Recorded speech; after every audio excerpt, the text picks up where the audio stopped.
خليك مطمئن. العجيب ان احنا ساعات نطمئن لبعض البشر وما نطمئنش لربنا. موضوع تديه لربنا وجايز ما تكونش مطمئن، ولكن لو قابلت واحد من الكبار واداك وعد نقول لا ده الموضوع هيتحل، ده فلان اداني وعد.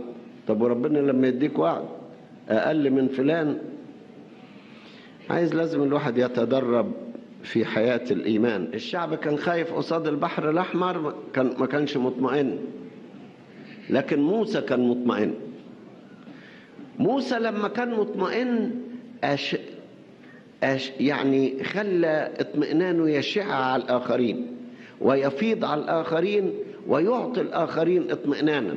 قال لهم لا تخافوا، قفوا وانظروا خلاص الرب يقاتل عنكم وأنتم تصمتون. الإنسان المطمئن مش مطمئن هو لوحده، ده يستطيع يعطي الاطمئنان لغيره، يستطيع يعطي الاطمئنان لغيره. فالإيمان ينتقل من قلب القلب، والاطمئنان ينتقل من قلب القلب، والسلام ينتقل من قلب القلب، وبالعكس الأمراض النفسية برضو تنتقل من واحد لواحد. تكون انت قاعد ساكت كده ومبسوط، واحد يقول لك ده احنا ضعنا ازاي، الحكاية هيجرى، تلاقي انت ابتديت ترتعش. ليه؟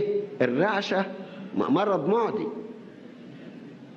الخوف مرض معدي، والشك مرض معدي. انتوا فكركم العدوى للأمراض الجسدية بس، العدوى للأمراض النفسية أيضا وللأمراض العقلية بتنتقل من واحد لواحد.